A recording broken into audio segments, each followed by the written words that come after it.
In my early 20s, I was struggling from complications with an autoimmune disorder and had two near-death experiences. I was in and out of the hospital and had a lot of stuff going on that was pretty intense in that regard. Throughout that period of my life, I had also started to regain memories of my time fighting in various secret space programs. They were sparked both by the life experience that I was going through in my daily life, but also through recurring contact with my Andromedan star family that began to pick up around this time.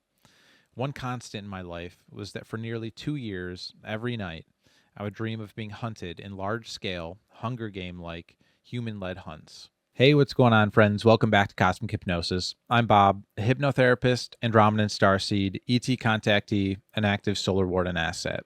In today's video, we're taking a look at the first half of a QHHT session that was recorded on September 20th, 2022, where we'll be taking a look at more scenes from my time during my initial 30 and back tour in Solar Warden, the US-backed secret space program. Today's scenes touch on the brutal training regimen I went through to become one of Solar Warden's most decorated assets, ultimately turning down several promotion attempts that would have taken me off the battlefield and installed me as the admiral of an intercept fleet of advanced warships. Instead, choosing to remain the commander of HIIT Squad, a small group of elite super soldiers, all with unique soul origin, as ET warriors of our respected home planets, referred to by Solar Warden as one of their forward-most infiltration teams. We are the tip of the spear, specializing in getting the job done at any cost. Today's scenes focus on some of our early training against each other early on in our tour, as well as various other aspects of my first 30 years of service, but they touch heavily on those dreams that haunted me for so many years. Through session work, the pieces of the puzzle all started to fall together in front of me. So often, SSP veterans get memory bleed through in dreams or in waking life that we too easily write off. In these dreams, I would be on the run with a small tactical pack in what appeared to be a planet similar to Earth, but I wasn't on Earth. I had arms and armor, but they aren't openly used on Earth. I had supply drops, but they were from a drone unlike any you've seen on Earth. Sometimes I was captured, but most of the time I was constantly on the run. Always 2 steps ahead. Point, counterpoint, feint, evade, and fall like a thunderbolt. Day after day, night after night. Always the constant feeling of having someone on my back, with adrenaline rushing through me and sleep remaining elusive. That would be the start of what would become nightly dreams of my time fighting in space for Solar Warden and various other secret space programs. These scenes go on to touch on my time training both in the Solar Warden battle room and with my childhood best friend and Andromedan brother, Brad. We go into detail on some of the close quarters combat training and how we were forced to fight to the death on a daily basis. We explore the hunting party scenes during my time training for command, my promotion to commander of HIIT Squad, and more details of my time as Solar Warden. My higher self builds off the last session that I'll link below, where we took a look at my initial abduction into Solar Warden, both sessions describing the same 30-year tour of duty. We see the picture of my experience begin to flesh out more, and as we carry on with the session work, the memories will unfold and come back together with further detail and insight. This is my journey through Solar Warden that continues on today as an active duty asset. Enjoy. I feel like I'm in a room with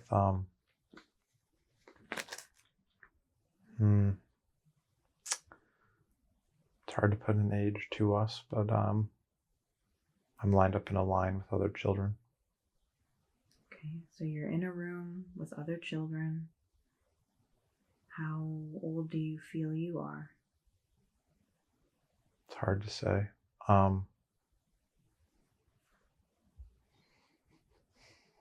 It's hard to place it just because it feels like the people in this little, well, we're standing in a line shoulder to shoulder in a room, and there's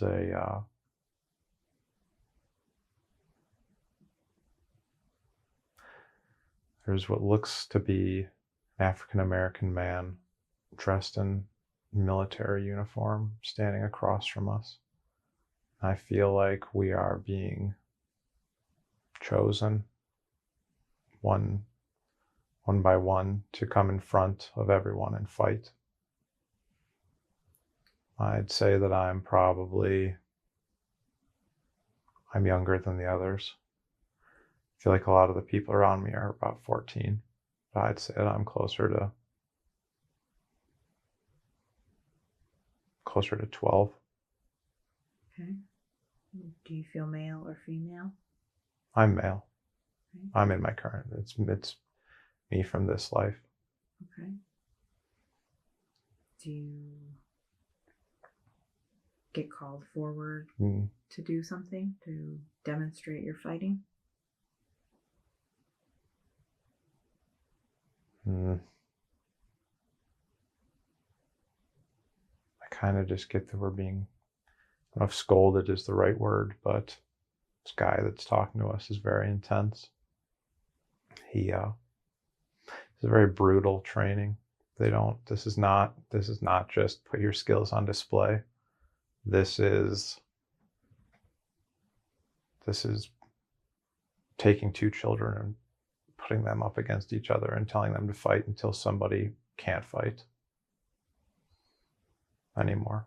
This is to see what they have in the children that are in front of them and trying to bring out the best in each other. Is this a test or a training exercise? They're always testing. They're always testing and evaluating the soldiers that are in front of them. But it is not everybody that's lined up in this room doesn't really understand fully the scope of what's going on, but we're always being evaluated. They're always trying to see which I want to call them students, but they're not students. They're more like soldiers. Which soldier stands out? What characteristics they have in each of these soldiers? Who's going to make the cut? Who's not going to make the cut? Who can they put into battle in which way? How can they use us to get the mission done? Okay. Do you know what sort of program you're a part of? This is Solar Warden. Okay. Are you separated? Are the other people with you all male? No, there are women in this lineup. There's both sexes. I'd also like to emphasize that we are not the same size. This is just a lineup of people who can fight. This is not a lineup of any, this is not by weight class. This is not by size. This is not by sex. They put two people in front of each other and they say fight. And then we fight. Sometimes we have weapons. Sometimes they're simple weapons like sticks. Like if you were to take like an old school police club, like a billy club. Mm-hmm. Or if you were to take like a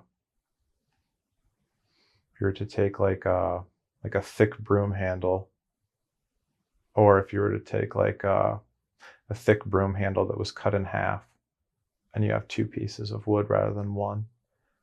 Sometimes they give you various weapons, sometimes they don't. The gist is just get in there and survive. Okay. Hurt the other person before they can hurt you. So is it fair to say that they stack these fights? They make you fight someone maybe not as qualified, or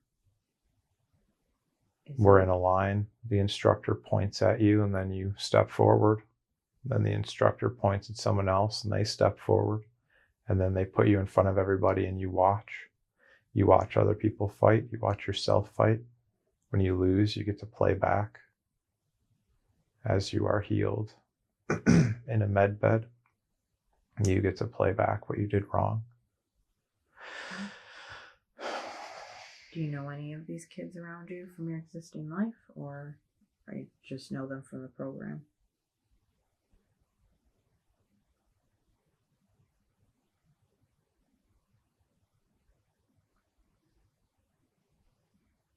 Most of the people I'm in line with are just from the program. It's rather rare that you get put in some of these situations, just from the sense of not everybody has the qualities that they're looking for in this particular training scenario, but Brad is there. Okay, so it's training for people with a specific set of skills. Yes. Would you like to condense space and time and go to a moment when you've been chosen to fight in this training exercise?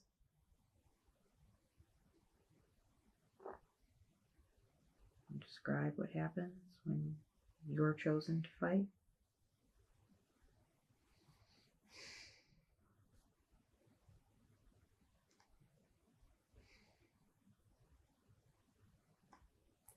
They felt like they felt like Brad and I were getting too close.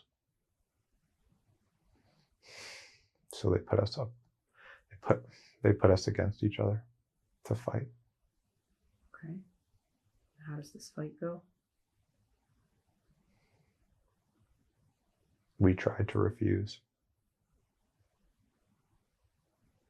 What happens if someone were to refuse?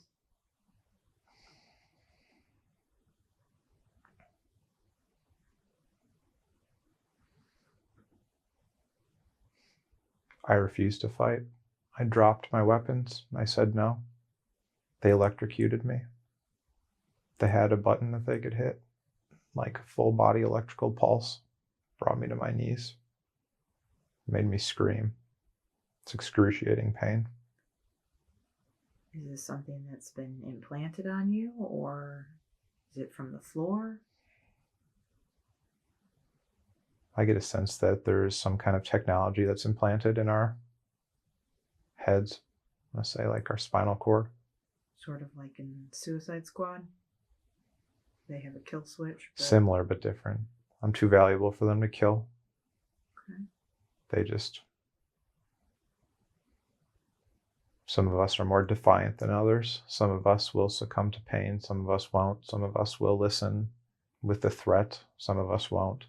I usually don't. I wasn't going to fight him. So you don't always fall in line for them? No. Okay. Does anything happen to Brad for refusing? I refused before he could say anything. So you take the brunt of the punishment? Yeah. Is this something that's happened before, or is No. This is the first time they've put Brad and I against each other to fight. Okay. How often do these training sessions happen? They still made us fight. They punished you first and then forced you to fight anyway?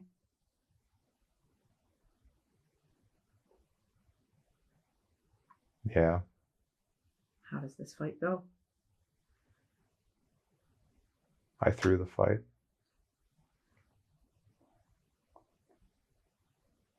Okay. So he wins. I was at a heavily disadvantaged after being constantly electrocuted for minutes on end. So I was starting with, let's say, Bob was starting with his gas tank depleted, so to speak. And he was expected to go fight basically to the death or until someone gets severely hurt and quits. It's like no different really than like a fight in the UFC. The difference is just this is far more brutal. And there's children involved and well, preteens and teenagers. And yeah, it's brutal stuff. Very, very brutal. I don't like what they're doing to us. It really makes me angry. I don't like being told what to do. I don't like having my free will taken from me. Few things make me angrier than that. And while my options of getting out of here are relatively limited, I don't always listen. Okay. But the fight started and I went down quickly. They healed me and we moved on. Okay. So when you have these fights, do they hope that you'll aim to wound, or do they want you to actually kill the other person?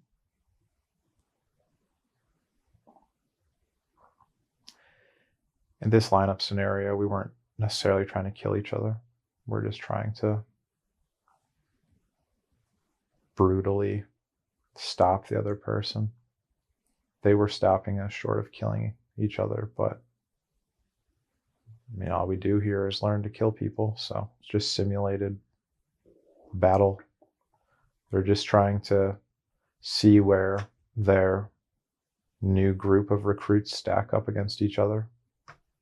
Me and Brad were made to fight as well, kind of like a punishment, but I don't cooperate very easily with certain things when I know they're being done to me on purpose or for a certain end. Sometimes I manipulate the outcome. Okay. What other sort of training exercises do you guys go through? We go through weapons training. We go through training on how to use our technology, the shield technology. We go through training and different things.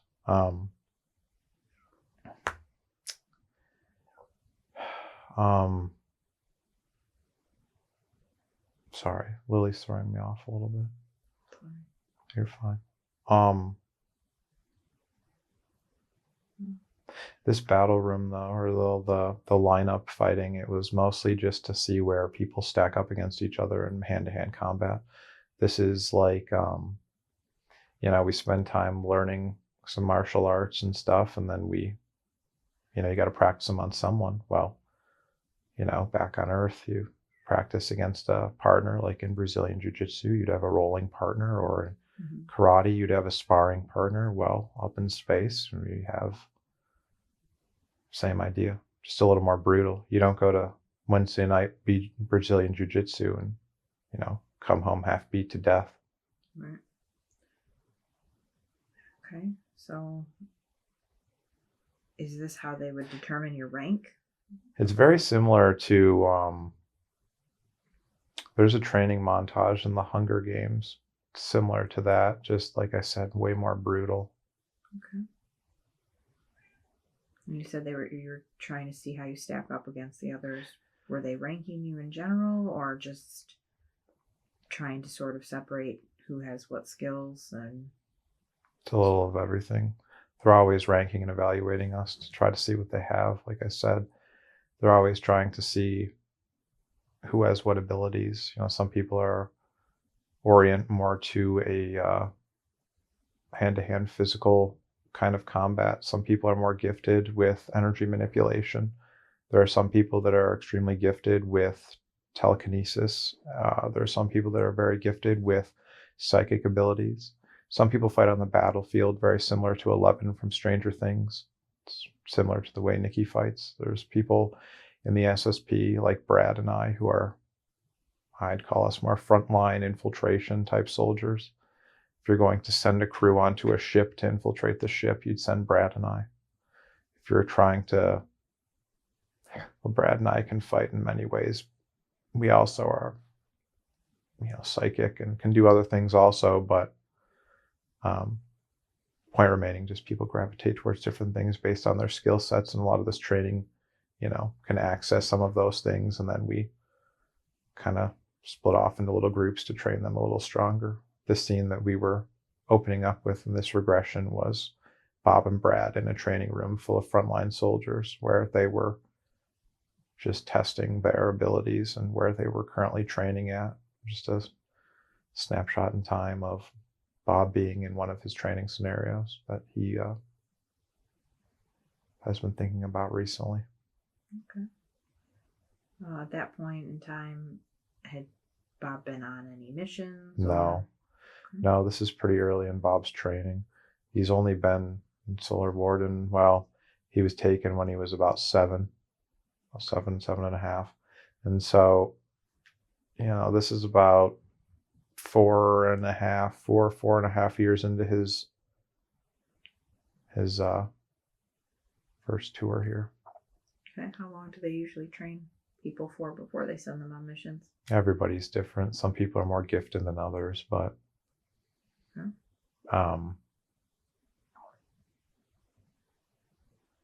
Bob went on his first mission at about the age of 17, It's when Bob started being actively used on a regular basis. But like I said, some people are a little more gifted and talented with others and move up along, at a faster rate, no different than any other academic or athletic pursuit. Some people just excel. Some people pick up things. Some people learn. Some people came in with the ability to fight already. Okay, so for 10 years, Bob trained. So he went through these training exercises against his comrades and Many, many, many, many, many training exercises every single day. so for 10 straight years, he pretty much has just been on edge, constantly training. Bob's on edge 24/7 in the programs every single moment that he's there. Surrounded by killers, all trying to get better at killing. Does Bob have any friends besides Brad in these programs? Bob's very gifted at making friends when he wants to make friends. Bob has several people that are friends with him in the SSP and people he doesn't know yet. That he doesn't know yet in this life. Yes. Okay. Do you have... He was separated from some of the others because Bob advanced a lot faster than they did. A lot of the people in Bob's life are behind Bob in the program. Okay. And Nikki's not training in the same way as Bob. She's training in a different way. So Bob and Nikki aren't together at this time in the SSP. Okay. In their day-to-day training. But they do run into each other in free time. Can you give him names of the people that he'll eventually meet? Or in this lifetime that, he was close with in the program? Jake. Okay. He met him in the programs and will meet him in this lifetime? Yes. Okay. How will he meet him in this lifetime? Apex. Okay. Just playing randomly, or? He will come into Bob's stream. Okay. When Bob does a community play day. Okay. These people will show up in Bob's life. Even though Bob struggles to understand how that's going to happen, there will be several opportunities for them to cross paths. It's just for Bob to keep himself open enough to notice them. Okay. For Bob to put himself in the positions for them to enter his life. Same idea we've discussed before. Bob turns right here and goes down the path he's supposed to go down. He will encounter these people. If Bob turns left and does not go down the path, he will not. Okay. It's up to Bob. All right. Is there anything else Bob needs to know about this initial training exercises? It's brutal. Everybody in this line is covered in blood. Okay. These kids, if anyone's listening to this, if Bob decides to put this out there, the thing that everybody needs to take away is, when we link things to things like the Hunger Games and you watch that movie and you see these very pretty people training, like names escaping me, but the kid from like Alexander Ludwig, I think is his name, the kid from Vikings. Okay. Probably the strongest guy in that entire book, Cato. Mm-hmm. He despite the brutality that they infer in that story, they don't show any of it. They have these children that fight to the death, but they don't show any of the brutality. That's what people need to understand. These aren't just children play fighting. These are children that are brutally fighting each other, training to fight, to defend the planet as a advanced military force. So what happens if they're training and you said that they tried to keep you guys from killing each other, but what if you Now, in that accidentally room they do? were. There are people who do that. There are some of us in this program that are not. They don't look at the world like Bob does. They don't value life like Bob does. Some of these people were chosen because they're just straight up killers. Sometimes they're it's Solar Warden can just take these people and point them at the enemy and just say, go kill. Some of them enjoy that. Look at it as sport. Bob and Brad don't look at killing like that. They look at life like it's valuable. And so when they take a life, it weighs heavily on them, because even those that do bad things and irredeemable things in the eyes of many, Bob and Brad don't necessarily look at life like that. There are souls that do terrible things, but who am I to say that they're irredeemable? But when people are in trouble or threatened, it's when people like Bob or Brad change their tune and fight to defend people like that. There's a certain level of understanding that souls like Bob and Brad have in the SSP, where they understand that they have to show up and fight who they are told to fight, and they do it too, because there are consequences and there's a lot at stake here. Earth is in trouble, and that is what matters. And so they fight to defend Earth. But not everybody enjoys killing, but there are those in the SSP that do enjoy killing, and they do kill people inside the SSP. People that have beef with each other, you're always on your guard. People can kill you at any moment. And yeah, there might be some backlash if you kill the wrong person, but to a certain extent, they can bring us back, and to a certain extent, they can't. It just depends. So what happens if they do kill you? Do they attempt to put you in these med beds, or? Well, there's variables to that. Sometimes they can revive us, sometimes they can't. Sometimes some people just aren't worth reviving. Some people get revived. It really depends. So what happens if you were to, be killed and they determine that they cannot or will not revive you? What happens to their person in their regular life, from the life that they were taken from? Do they just pass? Die in their sleep. Okay. Is there usually any, signs of it, or is it just sort of a... Mom and dad wake up to get the kid out of bed and the kid's dead. Okay. That's pretty sad. That's if they're taken astrally. Some kids just never come back. There's a kid missing in his bed. Oh, the kid was kidnapped, right? Or he left. But if there's no body, there's no body. So sometimes they do take people physically and not just astrally? Yeah, Bob was taken physically. Okay. They had Bob put his shoes on. They put him on a ship. They took him right outside. Somebody woke up, went into Bob's room, he wouldn't have been there. And that's why they were able to throw Bob in the battle room inside of his actual body. Okay. Well, is there anything else about the battle room we need to see at this time, or?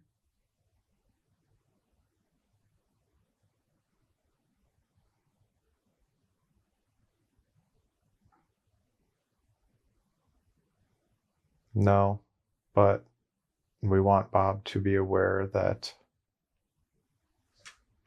he's always been very good with his back up against the wall in this lifetime, when whether it be a sporting event or really any scenario. A lot of that comes from his time in these fights in the battle room, when he was put in front of someone with no option to survive. That's where a lot of that training came from. Okay. Those abilities came from. All right. Well, now let's leave that scene and move forward to an important day. A day that you consider to be important when something is happening.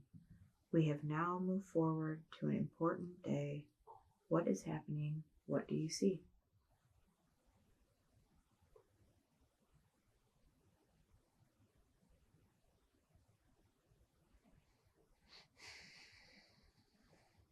We're on a ship.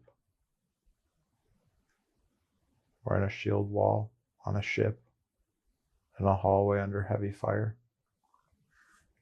Is this a mission you're on? Yeah. Yeah. I'm on an infiltration team. We're on a ship. We are in a hallway. We are absorbing fire. Okay. Do you know what the purpose of this mission is?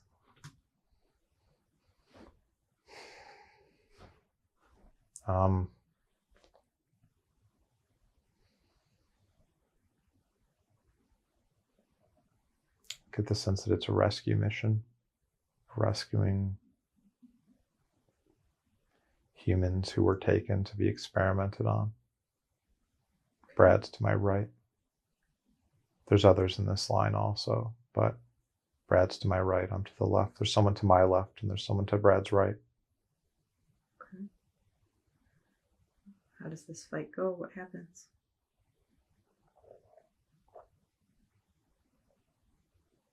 Do you see who you're fighting? There's Mantids and there's tall grays. Okay. They're the ones doing the experiments? The Mantids are, yeah. Okay. They're kind of working together, but yeah. Describe how the fight goes. How do you proceed in the fight?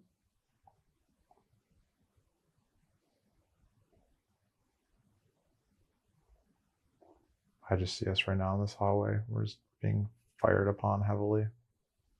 We're making progress, but it's not very quickly. There's a lot of fire power in this hallway. Get the sense that the team behind us is breaking off to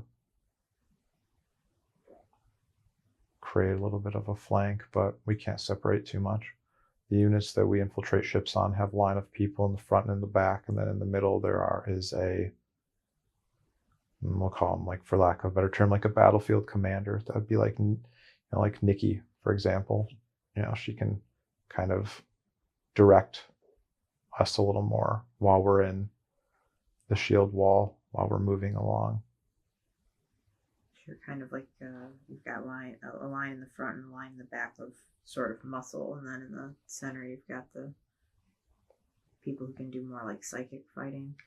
Yes. Ones that need physical protection.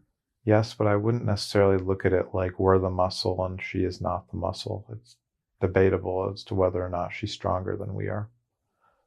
We fight differently. It doesn't necessarily mean one of us are stronger than the others. We just fight very, very differently. And so, but it frees them up so that they can use their abilities a little better and not have to be constantly engaged with the enemy while trying to do other things. Okay. We all then can engage the enemy in what we excel at, rather than having any weak points in our assault. Okay. Do you make it down this hall to the people you're to rescue, or? Yeah, we make it down the hallway. Okay. So you rescue these people. What happens then? Our job is to get in there and get out, get them off the ship. It's not our job to deal with them after that. Okay. But yeah, this is it's a little bit wider hallway, but yeah, it's a tight hallway. We make our way down. Similar to fighting in a shield wall on Earth. Our swords can penetrate through our shields. We don't have to move them. Okay. But our shields absorb the firepower of the enemy. Okay. Our suits do the same. Does it charge them in some way, or is it just that it takes the... Our suits can absorb energy that way. Okay. That's interesting. Is there anything else you can tell Bob about the scene, how he fights? He's very interested in the details of his missions.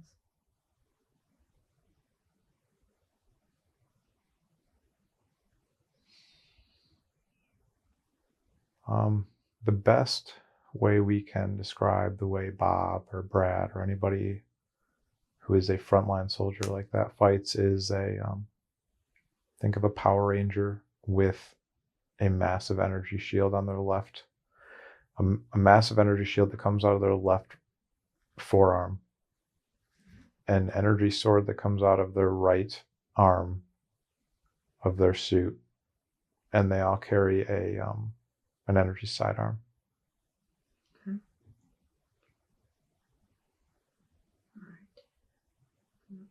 Is there anything else Bob needs to see from this mission in particular?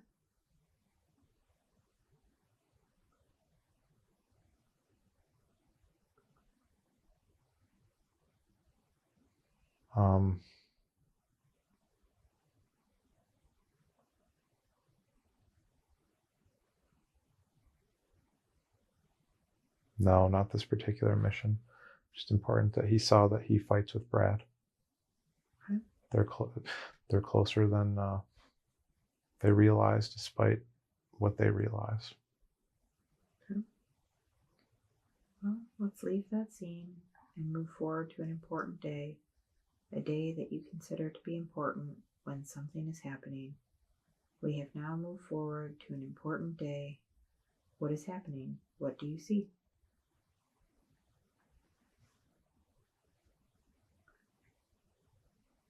I'm running through the woods very fast. It's wet. It's kind of damp outside. Is this another mission? No. No. I'm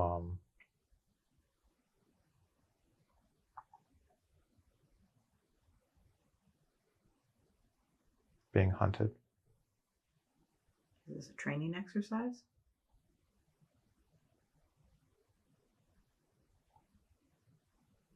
Yeah. I've started to stand out, and they're considering me for an officer role.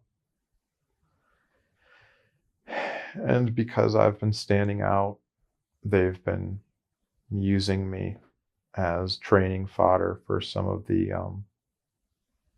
other recruits that are not as far along as I am. Okay. So how do these sequences go? The leadership at Solar Warden has a few planets that they use as training grounds, but they the different training scenarios involve different types of terrain. Solar Warden is able to track these hunting expeditions via their computers and watch from above, so to speak. But basically they release me into the terrain. I get a short head start. I have a pack that they give me, very, very basic supplies, very basic. I have no weapon on me. I have, it's to simulate me on a failed mission where I have to get away from a lot of people who are not very happy, and the groups that have to come find me are simulating chasing a high value target that is more advanced than them.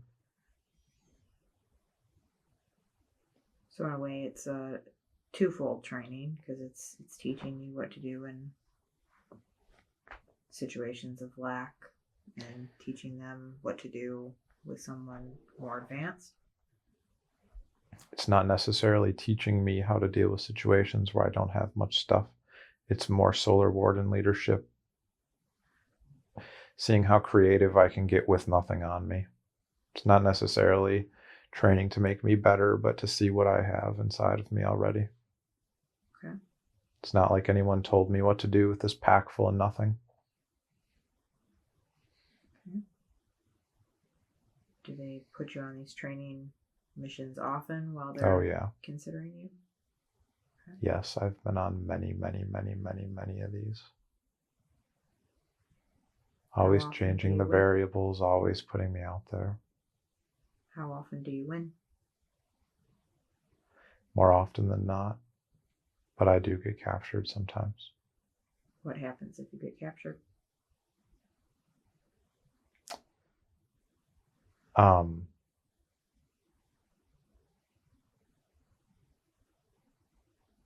lose.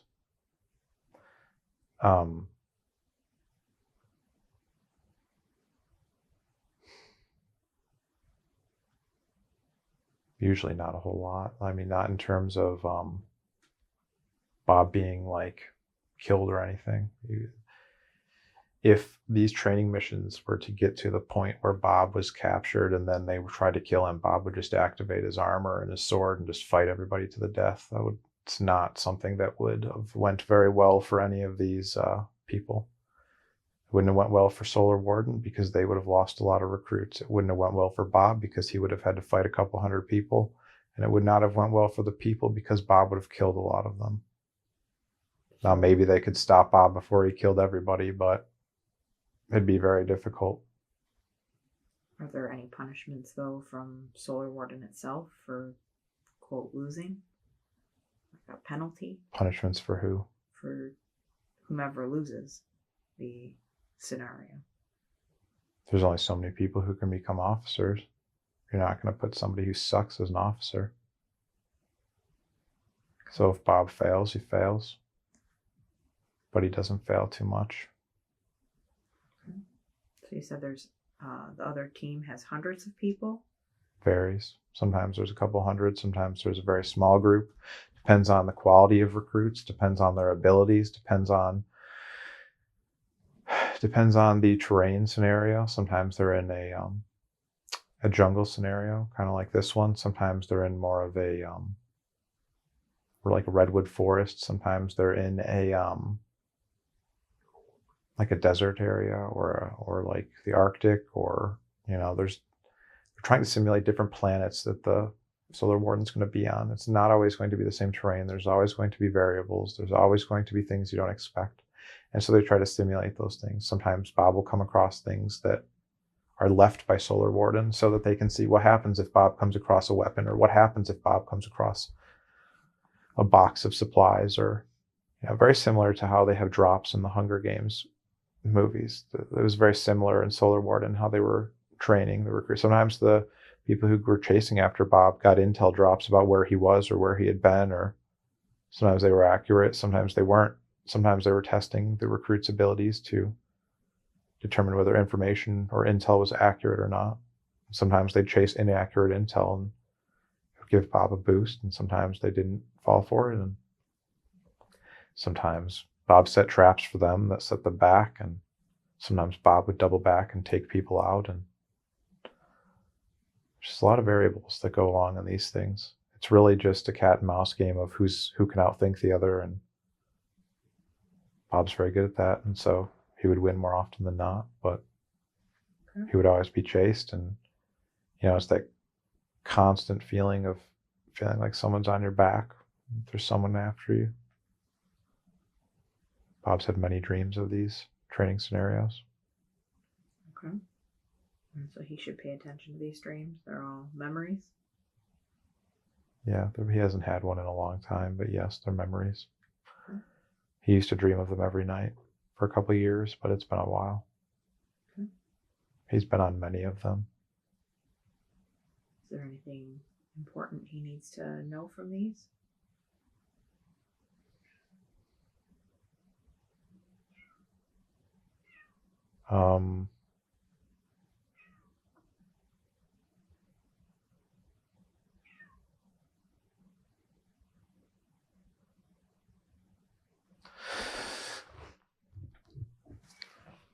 Not necessarily. Just that he, when Bob puts his full effort into something, it's very rarely that Bob comes out not victorious. Okay. He needs to remember that. All right, well, let's leave that scene and move forward to an important day. A day that you consider to be important when something is happening. We have now moved forward to an important day. What is happening? What do you see?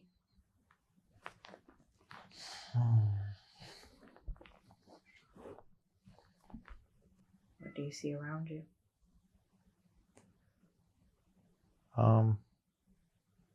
It's pretty underwhelming here. It's very, looks like an underground base. It's not, it's not decorated. It just looks like any underground military base you would see on Earth. It looks like, there's grays. It's dimly lit. There's a bunch of angry people that are training to kill other people, and you don't get a whole lot of free time. So are you off-world or are you in an underground base? Now we're off-world in an underground base. Okay. So you're on another planet. Mm-hmm. Do you know what planet that is? It's not in the solar system. Okay. The one we're currently on, but we're on different planets. They have different planets for different uses. Like I said, some of these training planets that Bob runs these simulations on, they're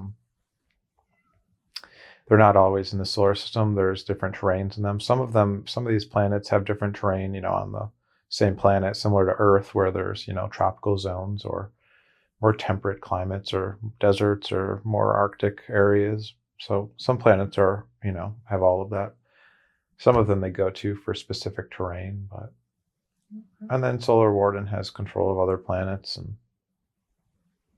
just depends on the use and what's going on. Sometimes they're allied with people who will let them train there also. So there's a lot of variables at play. Okay.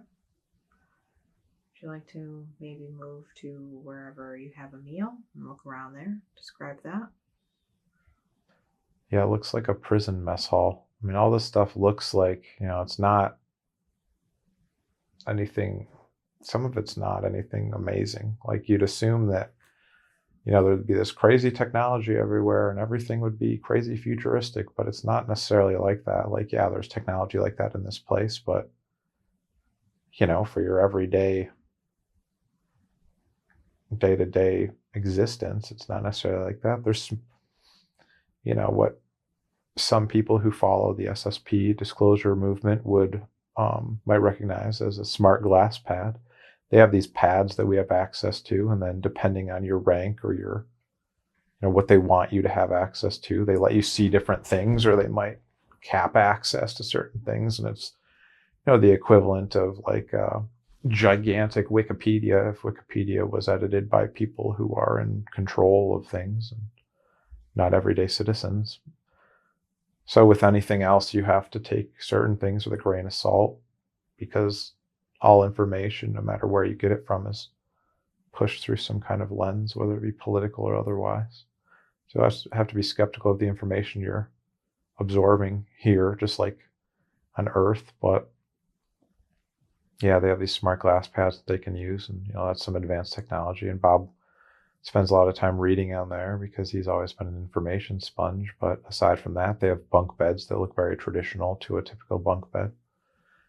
They wear these jumpsuits that aren't too different from something you'd see somebody wearing in the Air Force. There's, like I said, your traditional mess hall, so to speak. Like it looks just like any other armed forces mess hall, give or take. Things look very gray. It's like I said, they get a little bit of free time to mingle and do whatever, but most of their time is just spent getting better. And every mission they go on is life or death. At any moment, anyone on their team could die, their entire team could die, a ship could get blown up. Like the people that Bob and these soldiers are going up against fighting it's no joke. It's not like you're going up against the Ukrainian military or the Russian military, or you're fighting, you don't even know what you're fighting sometimes. So there's just a lot up there that it's just different. Okay. Why don't we try to move forward, see if we can look at an important day, a day that you consider to be important when something is happening. We have now moved forward to an important day. What is happening? What do you see?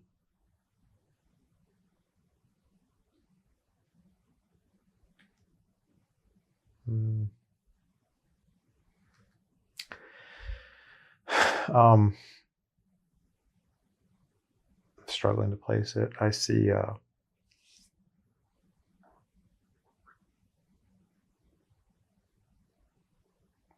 Bob and Melissa, and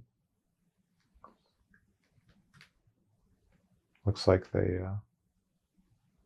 made command. Okay, so they're officers now? They're dressed in it's like their dress uniforms. Okay. They're both covered in medals. Okay. Like covered in medals. They're very highly decorated officers. So would you say this is towards the end of Bob's tour? No. Bob and Melissa are making command. They're being awarded with their command wings. Okay. How old would you say you are at this time?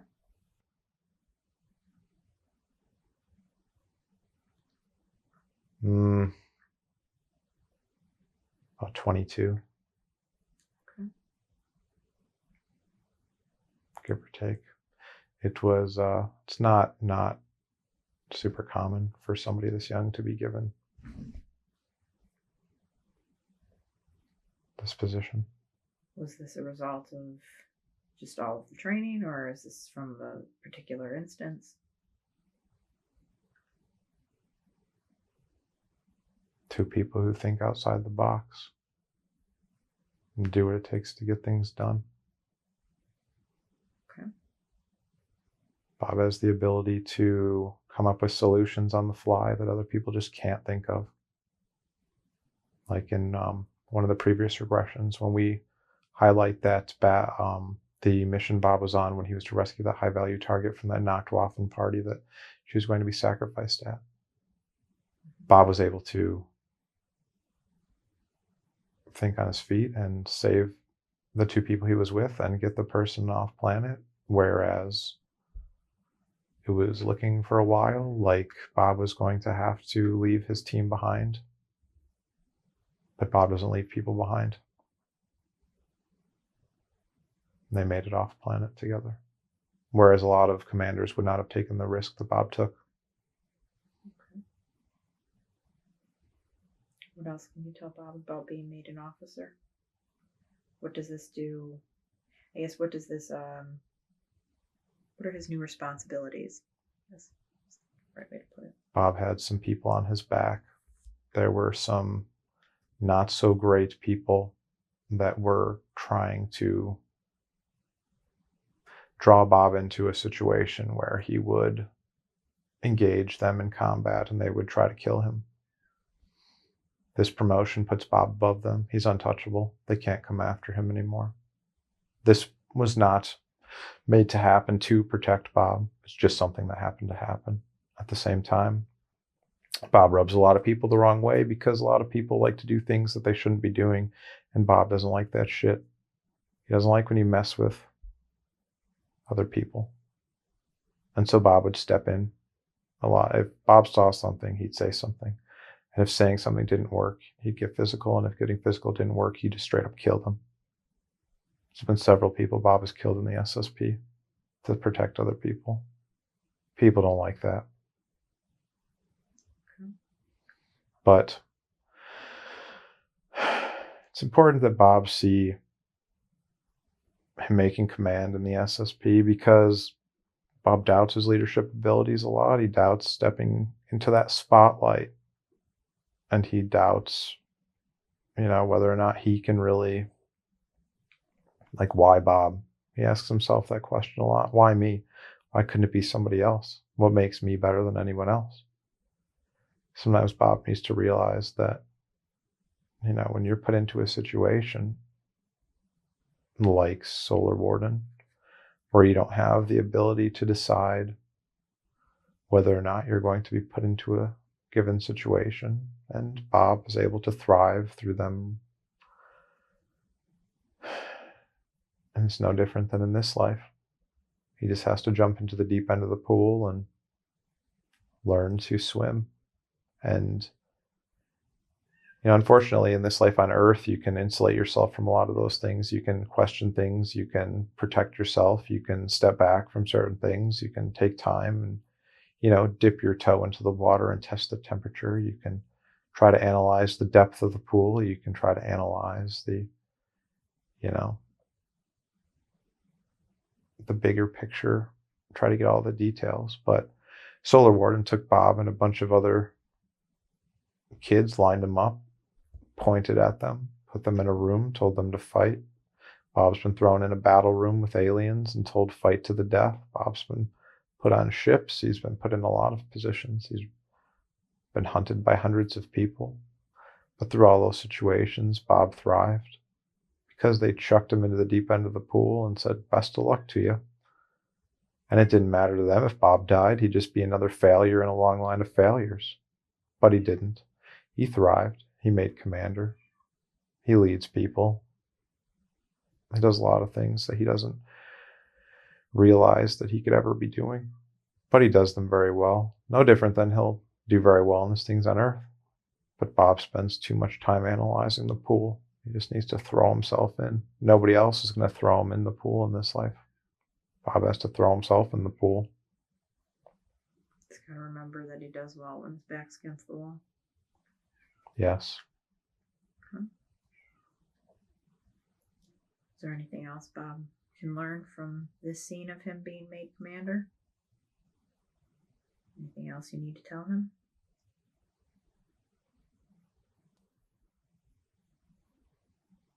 There aren't many reasons to be happy in the SSP.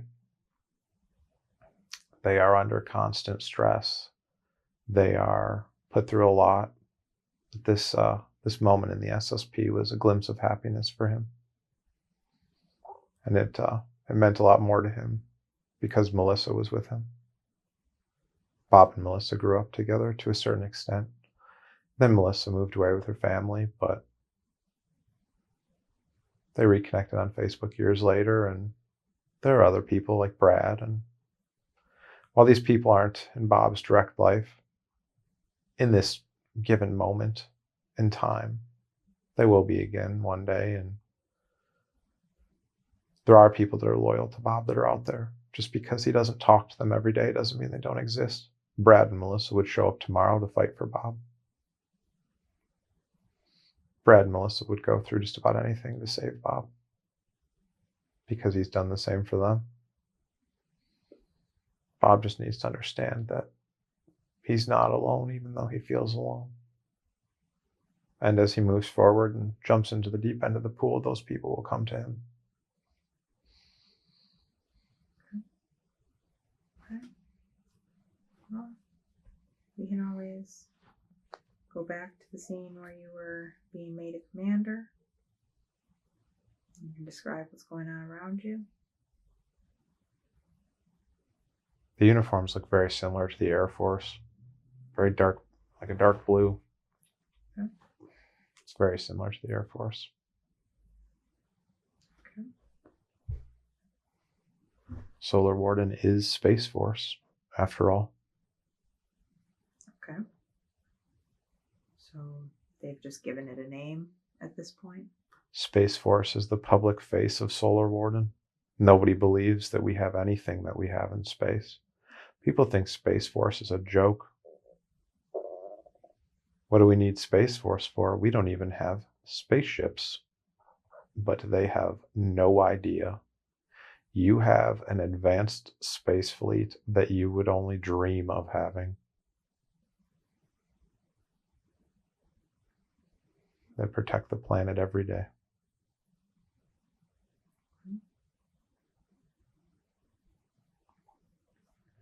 So now that Bob's a commander, does this bring any perks with it? People try to kill him less. Does he still live in the same place, or does he get, more private rooms and things like that? More privileges? He gets his own room. Doesn't have to share. It's small. Okay. Dress is slightly different. but Does he still participate in all the training exercises? Bob does. Not all of the commanders train, but Bob never stops training. Does it set him apart? He just wants to stay sharp. The thing that sets Bob apart from some of the other commanders is that Bob doesn't separate himself from the other people, like his unit. Bob believes in mingling with the people he's going to fight with. Doesn't believe in being above them. The theme in Bob's life. That's not that surprising. Okay. When you're fighting to the death and saving people from some incredible situations, sometimes it's nice for them to remember the good things you've done for them. It's true. A lot of people speak of family, but a lot of people don't understand what that means. Does Bob consider his units as his family then? Bob looks at anybody who will respect and listen to him as family.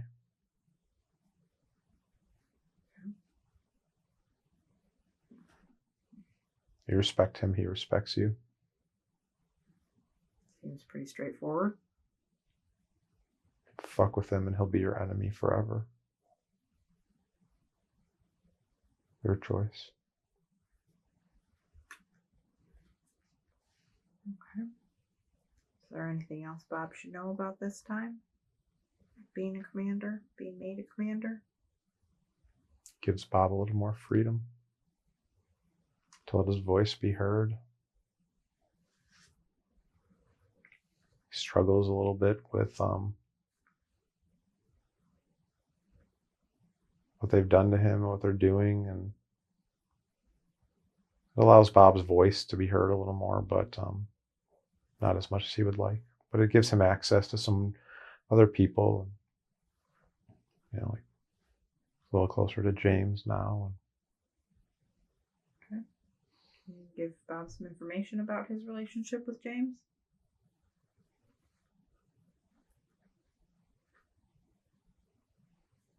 Bob and James both have reputations that precede them. When Bob or James walk into a room, people point at them and talk about things they've heard, missions and stories. Bob has heard these stories about James also, and he has a lot of respect for James and a lot of respect for the things that he has done. And Bob tries to pick his brain a lot and learn from him and train under his wing. And when Bob has problems with some of the commands and missions that they've been assigned or given, or some of the things that Solar Warden wants to try to achieve, James helps Bob realize that there might be a bigger picture at play. But, they just have a relationship that's built into a bit of a friendship, and okay. It's a good thing. It's in its early stages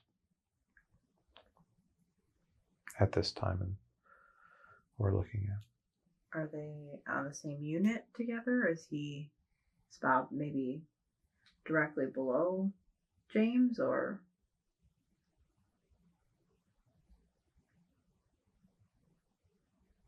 James is a slightly higher rank.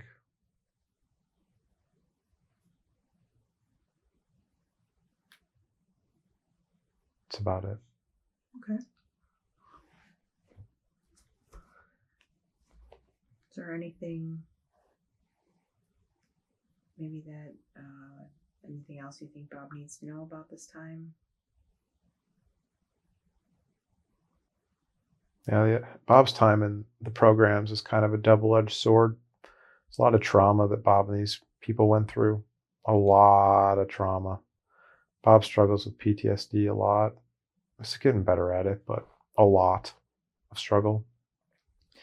The other soldiers struggle as well.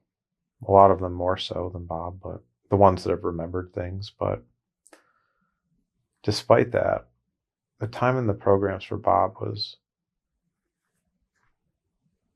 something that he misses in a lot of regards, because he was close with some of these people where he's not close with people in real life. Well, not real life, but the here and now. He misses that closeness.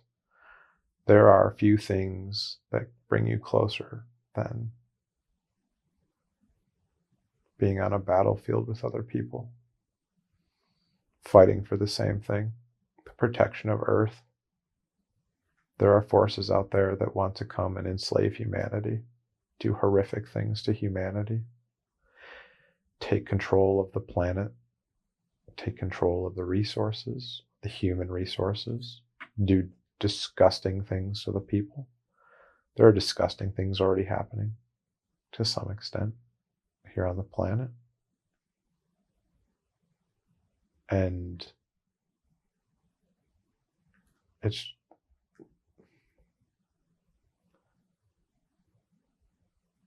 just a lot going on. There's just a lot more at play here.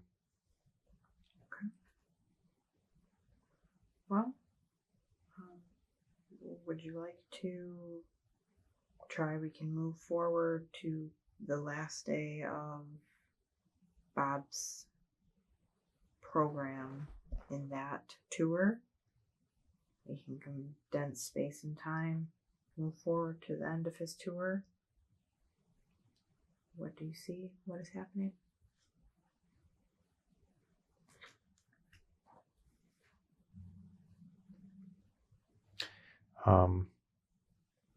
Bob had a sense that it was coming, but they usually don't tell people when their last day is. And Bob received a message on his smart glass pad that said to report to the medical area. And so he went, and they ordered him to get in a bed. What happens then? They aged him back to the age he was when they took him. Okay.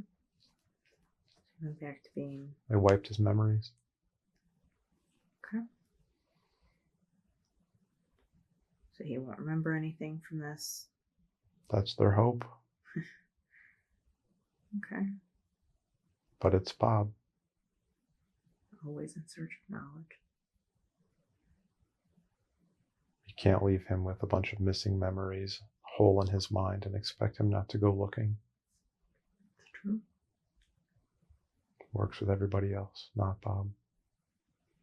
How does Bob feel when he realizes that's what's happening, or does he not realize it?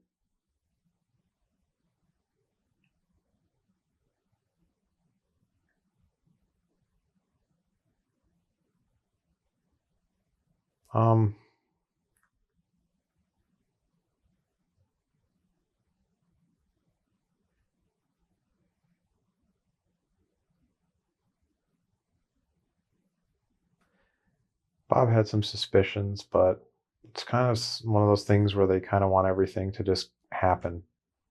Okay. Where they just want to, I don't want too much kickback from, the soldier in question that's being put in the bed.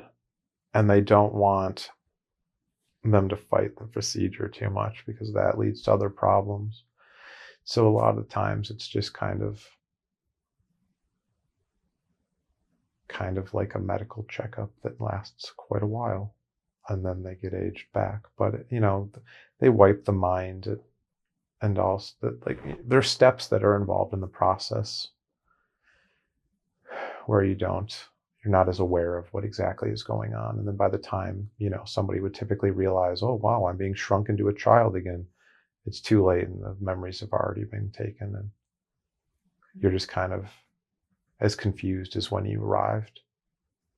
And then you get put back on a ship with the same, well, not the exact same team that took you, but you get put back on a ship with some other kids. They go drop you back off at your house. You wake up and your parents and everybody that lives with you is none the wiser, but you've just lived, potentially 30 plus years fighting aliens in space, protecting the Earth. And then now you get to go on and live your life with PTSD and be super fucked up, and nobody can do anything for you.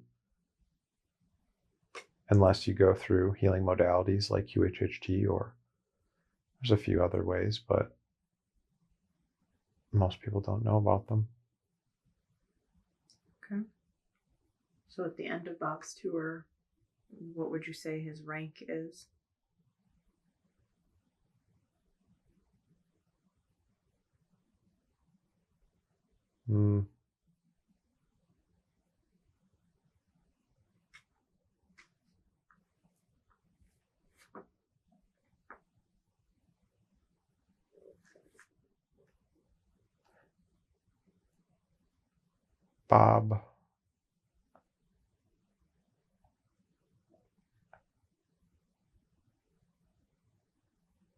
Bob turned down a couple promotions so that he would remain fighting with his unit.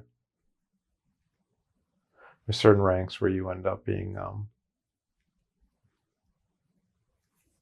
commanding without being on the physical battlefield, but Bob didn't want to leave his people.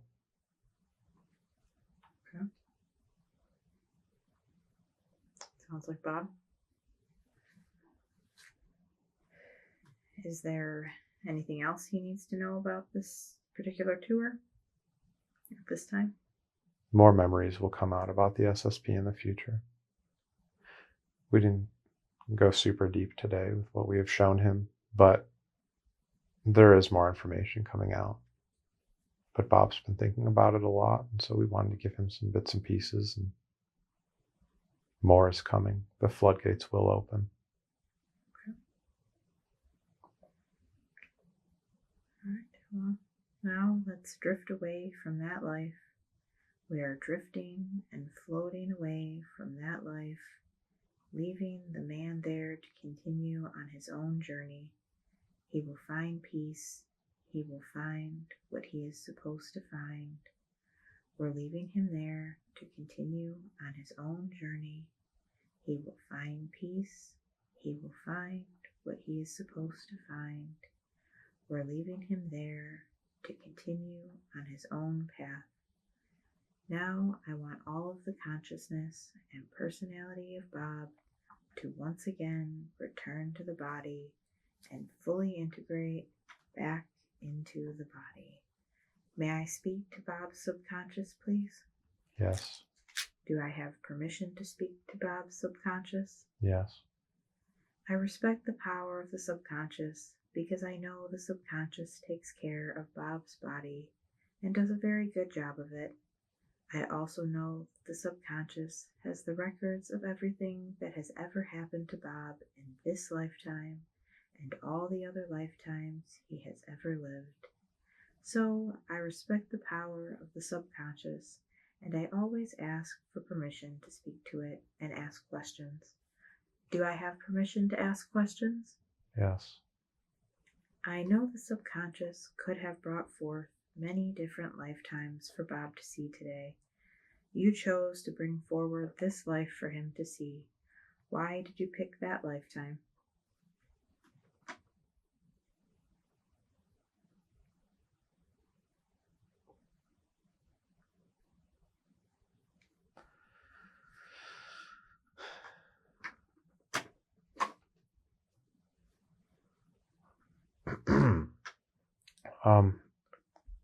Showed Bob this life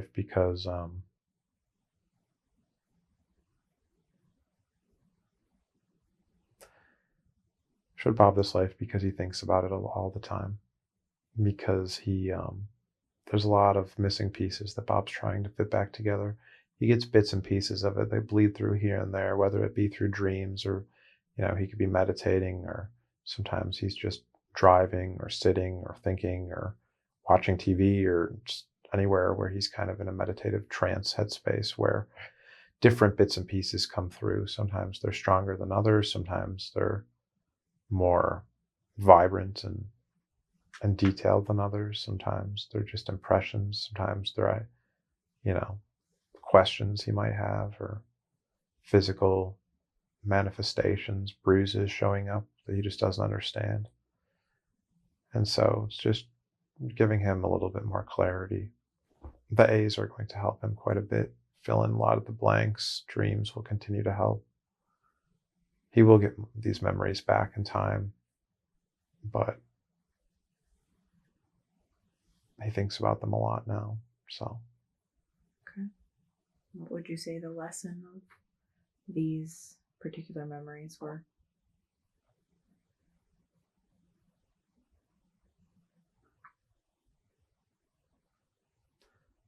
Bob's on the verge of going and starting his channel and putting a lot of this information out there. And recently Bob's been struggling to see how he can make this all happen. What's the best way to do it?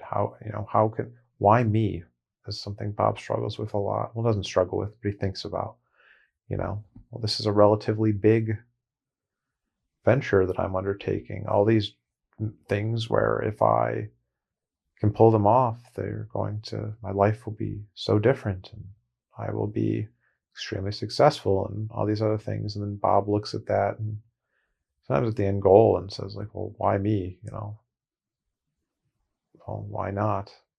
And we're just trying to show Bob that, there's been times in Bob's life in this same body when he was lined up in a line of people and picked in front of and had to fight in front of an audience and very brutally fight. And there's been times when Bob's had his legs cut off. There's been times when Bob's been thrown into a jungle and somebody's looked right at him and said, run. He had to run. Hundreds of people were going to come try to get him. There have been times where Bob's been on a ship. He looks to his right and sees Brad. He looks ahead of him and he sees a team of tall grays trying to kill them. He sees Mantis. He sees a lot of things that he can't quite, the average person on Earth looking at a lot of these things would have trouble believing they even exist. But through all these situations that Bob's found himself in these programs, whether it be, on a ship in battle and training, he's always thrived. And it's always been when he has no idea what's going to happen. You don't know what's going to happen when some dude points at you and says, come fight. You don't even know you're fighting. Most of the people in that room weren't even Bob's age. He was one of the younger people in the entire room, but he was chosen to be in that room because he excelled. He could fight. So he was being put up against kids that were 3-4 years older than him. And 3 or 4 years when you're a developing young male is quite a bit. But he was able to do really well. And so it was important that we show Bob that it's really no different. He's about to be thrown into the deep end of YouTube and Twitch, just like he was thrown into the deep end of Solar Warden's battle room. What's more intimidating? Something he can ponder now. Fighting a Draco warrior to the death, or speaking about that in front of YouTube. Very different, There's the getting your legs cut off or being beaten to death, and then there's people ridiculing you. Different forms of discomfort, but okay.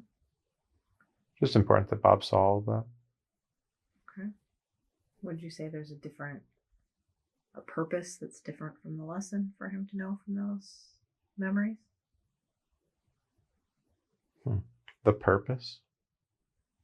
Push him forward. Okay. That's the purpose. It's time. It's time to throw yourself into the deep end. Okay. Definitely needs to hear that right about now, I think. He knows it's time.